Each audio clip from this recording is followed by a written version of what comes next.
What, like with a cloth or something? Well, no. She didn't just delete tens of thousands of those emails, she wiped the server clean. The server will remain private. I've been the most transparent public official in modern times, as far as I know. Is this how you do it? Roping off the press and their questions from even talking to you at a parade? I did not email any classified material to anyone on my email. There is no classified material. Nothing that was sent at the time or received was secret. Her defense? They weren't marked classified. They couldn't be marked classified because by not using government servers, she actually prevented the government from reviewing her emails. It is a federal crime to negligently handle classified information under 18 U.S.C. 1924. It is a federal Class A felony under 18 U.S.C. 798. She's committed a Class A misdemeanor under 18 U.S.C. 1924. If there's a connection between Cairo and Benghazi, she said this: there's no connection between the two. Your experts knew the truth. Your spokesperson knew the truth. Greg Hicks knew the truth. But what troubles me more is I think you knew the truth. You tell the American people one thing, you tell your family an entirely different story. When she certified under oath, quote, under penalty of perjury to a federal judge, that she had surrendered all of her emails to the State Department. In fact, she had not. My verdict, based on the evidence, is guilty. What's yours?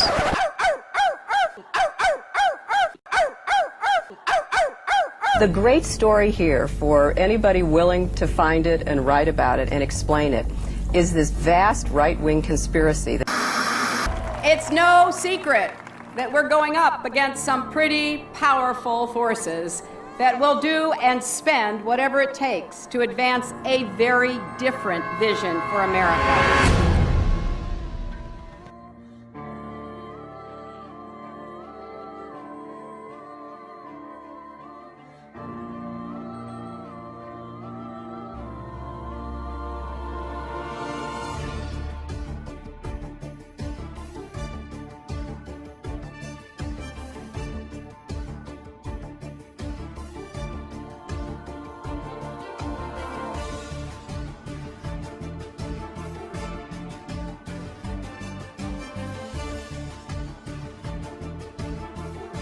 Why I am running for President of the United States. The people want to know Hillary, the Hillary that I knew back here in Arkansas. When she was in the Benghazi hearings, when she said, "What difference does it make? They're dead." What difference at this point does it make? That's the Hillary I know. We came, we saw, he died. Hi, Secretary Clinton. Would you sign this for me? Sure, what's your name? If you can make it out to Christopher Stevens. I think you knew him. Yeah, I'm not going to make it out to Chris Stevens. What difference does it make? Here it goes, here. Yep. Senator Clinton has extraordinary ability to obfuscate, refuse to answer questions, avoid confrontations, and up until now has been given a pass on it. A story in the New York Times talking about why Senator Clinton voted this way, because I think some people were surprised by it. And her advisor said that she voted yes because she was moving from primary mode to general election mode. Primary mode versus general election mode? How about tell the truth mode? How about we say the same thing in the primary that we say in the general election? We know that Hillary's an insecure person. Secure people don't lie. They don't lie inveterately the way she does. Hillary Clinton points to her time in the White House as a large part of her qualification for the job as president. But most of the news media has conveniently forgotten that her time as First Lady was mired in controversy. The core of the controversy is how truthful Mrs. Clinton has been in answering questions, sometimes under oath, about Whitewater and other matters. She was the First Lady to come under criminal investigation. In both Little Rock and Washington, D.C., she was plagued by numerous scandals.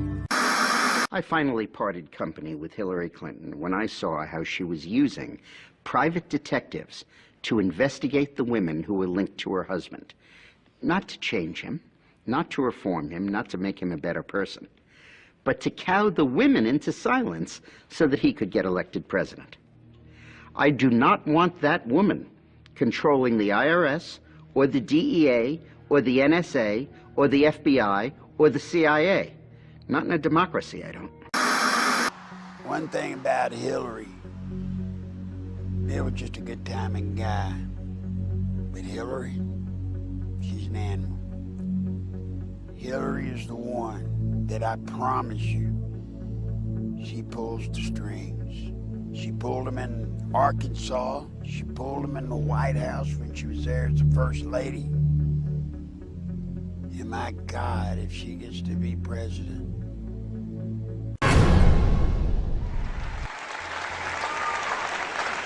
I'll tell you a couple of stories about fraud. The Bohemian Club, as you say, the Bohemian Club? That's where all those rich Republicans go up and stand naked against redwood trees, right? I've never been to the Bohemian Club, but you ought to go. It'd be good for you. Get some fresh air. I know nothing about the Bohemian Grove with Bill. I know about once a month, Hillary would go out to Los Angeles. And she did it so regular that it became a bit of an issue trying to, why is she always going? Bill told me that she was going out there, she and a group of women, and she would be a part of a witch's church. And man, when Bill told me that, you could have hit me with a baseball bat. I tried to point out to him, you realize what had happened if that got out? Of course, my job is to make sure it didn't get out. Now, I don't know today if Hillary still partakes in the witch ritual. I don't know that I even know what the ritual was.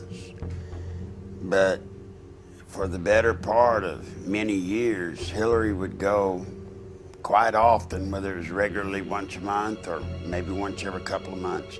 She would go out on a weekend simply to be a part of it.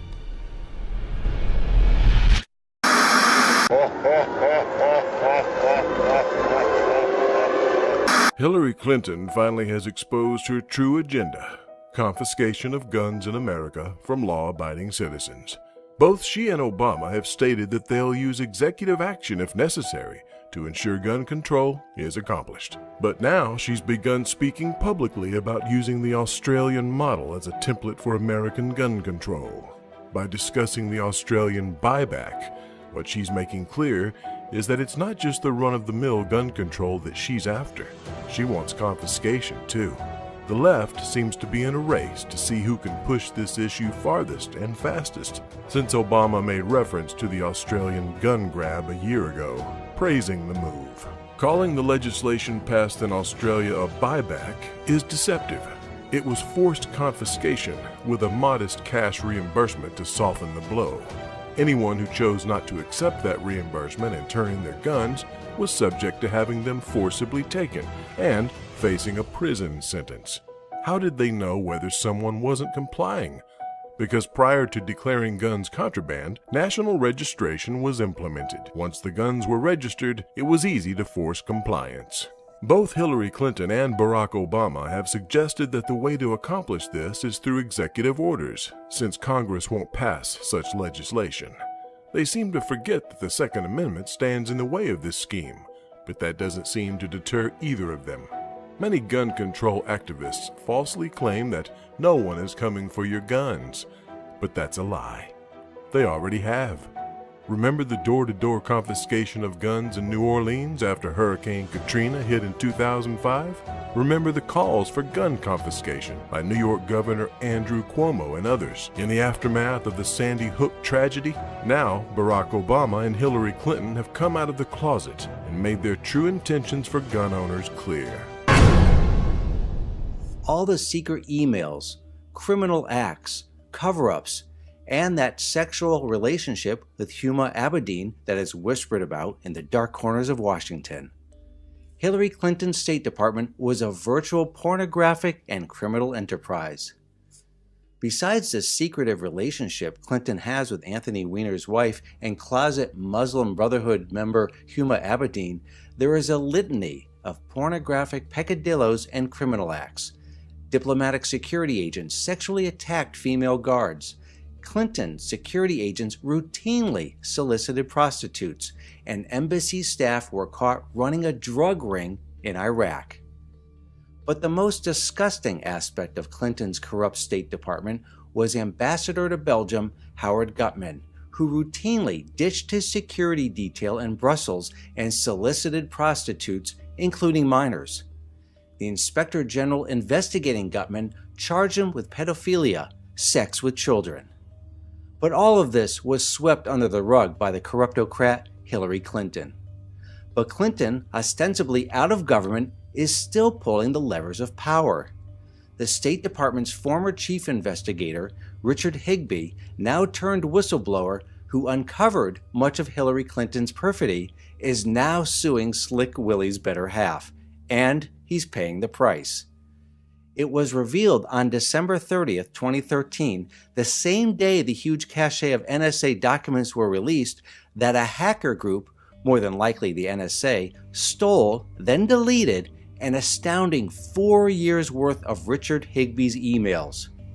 The emails included correspondence with other whistleblowers and included a treasure trove of documents revealing a State Department under Clinton that was corrupt to the core. Another State Department whistleblower, Aurelia Fednizen, didn't get her emails stolen. Instead, she received the shakedown treatment, a mob-like visit by State Department thugs who camped out in front of her house and harassed her children. But stealing emails and shakedown tactics was just one part of the attack against State Department whistleblowers. On June 29, 2013, in what is reminiscent of Nixon's plumbers, Richard Higbee and Aurelia Fednizen's lawyer's office was broken into, in which documents and computers were stolen, more than likely ordered by Hillary Clinton's minions. If you think Barack Obama is a corrupt president, you ain't seen nothing yet. Hillary Clinton will make Barack Obama look like a choir boy. And unlike Barack Obama, Hillary Clinton has been around the block a few times and has the keys to all the secret doors in Washington. Most notably, the door that leads to a massive electronic file on every single American. Be afraid, America. Be very afraid.